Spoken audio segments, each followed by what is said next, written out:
ಮಹಾರಾಷ್ಟ್ರದ ಉಪಮುಖ್ಯಮಂತ್ರಿಯಾಗಿದ್ದ ಎನ್ಸಿಪಿ ನಾಯಕ ಅಜಿತ್ ಪವಾರ್ ನಿನ್ನೆ ನಡೆದಂತಹ ವಿಮಾನ ದುರಂತದಲ್ಲಿ ನಿಧನರಾಗಿದ್ದರು. ಇವತ್ತು ಲಕ್ಷಾಂತರ ಜನರ ಸಮ್ಮುಖದಲ್ಲಿ ಪವಾರ್ ಅವರ ಅಂತ್ಯಕ್ರಿಯೆಯನ್ನು ನಡೆಸಲಾಯಿತು. ಇನ್ನು ಅಜಿತ್ ಪವಾರ್ ಅವರ ಎಲ್ಲ ಸ್ಥಾನಮಾನಗಳನ್ನು ಪತ್ನಿ ಸುನೇತ್ರಾ ಪವಾರ್ಗೆ ಕಟ್ಟೋದಕ್ಕೆ ಈಗ ಎನ್ಸಿಪಿಯಲ್ಲಿ ಮಾತುಕತೆ ನಡೀತಾ ಇದೆ.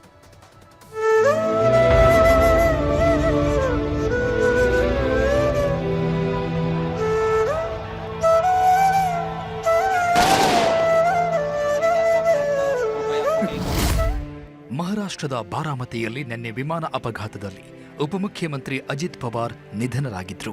ಇವತ್ತು ಅಜಿತ್ ಪವಾರ್ ಅವರ ಅಂತ್ಯಕ್ರಿಯೆಯನ್ನ ಪುಣೆ ಜಿಲ್ಲೆಯ ಬಾರಾಮತಿಯ ವಿದ್ಯಾ ಪ್ರತಿಷ್ಠಾನದ ಕ್ರೀಡಾ ಮೈದಾನದಲ್ಲಿ ಸರ್ಕಾರಿ ಗೌರವಗಳೊಂದಿಗೆ ನಡೆಸಲಾಯಿತು.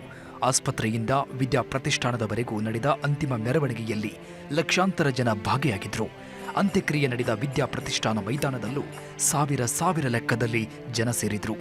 ಅಂತ್ಯಕ್ರಿಯೆಗೂ ಮುನ್ನ ಕೇಂದ್ರ ಗೃಹ ಸಚಿವ ಅಮಿತ್ ಶಾ, ಕೇಂದ್ರ ಸಚಿವ ನಿತಿನ್ ಗಡ್ಕರಿ, ಮಹಾರಾಷ್ಟ್ರ ಸಿಎಂ ಫಡ್ನವೀಸ್ ಸೇರಿದಂತೆ ಗಣ್ಯರು ಹೂಗುಚ್ಛ ಇಟ್ಟು ಪವಾರ್ಗೆ ಭಾವಪೂರ್ಣ ವಿದಾಯ ಹೇಳಿದರು.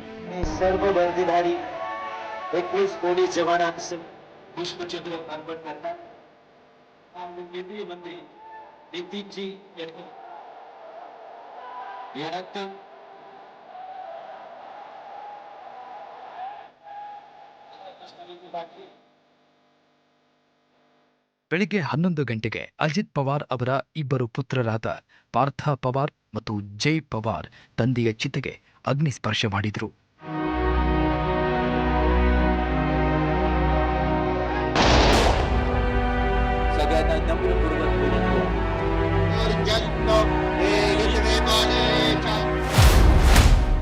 ಅಜಿತ್ ಪವಾರ್ ಸ್ಥಾನ ಏರ್ತಾರ ಪತ್ನಿ ಸುನೇತ್ರಾ. ಅಜಿತ್ ಪವಾರ್ ಮಹಾರಾಷ್ಟ್ರ ರಾಜಕಾರಣದಲ್ಲಿ ದಾದಾ ಅಂತಾನೆ ಗುರುತಿಸಿಕೊಂಡಿದ್ದ ನಾಯಕ. ಈಗ ಪವಾರ್ ನಿಧನದಿಂದ ಎನ್ಸಿಪಿ ಪಕ್ಷಕ್ಕೆ ದೊಡ್ಡ ನಷ್ಟ ಆಗಿದೆ. ಹೀಗಾಗಿಯೇ ಅಜಿತ್ ಪವಾರ್ ಸ್ಥಾನಕ್ಕೆ ಅವರ ಪತ್ನಿ ಸುನೇತ್ರಾ ಪವಾರ್ ಅವರನ್ನ ಕರೆತರಲು ಪ್ರಯತ್ನಗಳು ಶುರುವಾಗಿವೆ. ಎನ್ಸಿಪಿ ನಾಯಕರಾದ ಪ್ರಫುಲ್ ಪಟೇಲ್, ಛಗನ್ ಭುಜಬಲ್ ಮತ್ತು ಧನಂಜಯ್ ಮುಂಡೆ ಸುನೇತ್ರಾ ಪವಾರ್ ಅವರನ್ನ ಭೇಟಿಯಾಗಿ ಮಾತುಕತೆಯನ್ನು ನಡೆಸಿದ್ದಾರೆ. ಮೂಲಗಳ ಪ್ರಕಾರ ಮಹಾರಾಷ್ಟ್ರದಲ್ಲಿ ಎನ್ಸಿಪಿ ಪಕ್ಷದ ಗೌರವ, ಘನತೆ, ಅಸ್ತಿತ್ವದ ಪ್ರಶ್ನೆ ಆಗಿದೆ. ಹೀಗಾಗಿ ನೀವೇ ಈಗ ಎನ್ಸಿಪಿ ಪಕ್ಷದ ಜವಾಬ್ದಾರಿ ಹೊರಬೇಕು ಅಂತ ಮನವಿ ಮಾಡಿದ್ದಾರಂತೆ.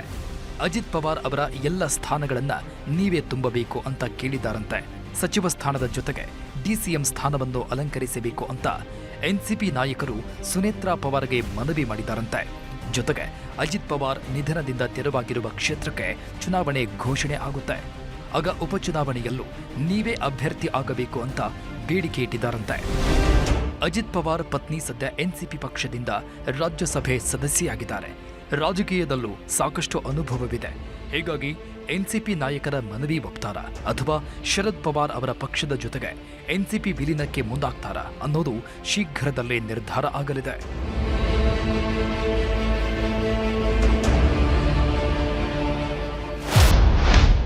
ವಿಮಾನ ಪತನಕ್ಕೆ ಮಹತ್ವದ ಸಾಕ್ಷ್ಯ ಲಭ್ಯ. ಅಜಿತ್ ಪವಾರ್ ಸೇರಿ 5 ಪ್ರಯಾಣ ಮಾಡ್ತಾ ಇದ್ದ ವಿಮಾನ ಪತನದ ಬಗ್ಗೆ ತನಿಖೆ ತೀವ್ರಗೊಂಡಿದೆ. ಇದರ ಮಧ್ಯೆ ವಿಮಾನದಲ್ಲಿ ಭಾರತ ಸರ್ಕಾರ ಜಾರಿಗೆ ತಂದಿರುವ ಗಗನ್ ಸುರಕ್ಷತಾ ಸಾಧನ ಇರಲಿಲ್ಲ ಅನ್ನೋದು ಚರ್ಚೆ ಆಗ್ತಿದೆ.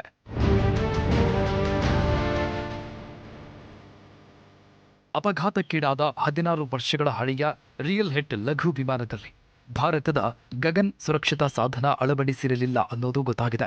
ಉಪಗ್ರಹ ಆಧಾರಿತ ಸುರಕ್ಷತಾ ವ್ಯವಸ್ಥೆಯ ಗಗನ್ ಸಾಫ್ಟ್ವೇರ್ ಎಲ್ಲ ವಿಮಾನಗಳಲ್ಲೂ ಇರಬೇಕು ಅಂತ ಕೇಂದ್ರ ಸರ್ಕಾರ ಹೇಳಿತ್ತು.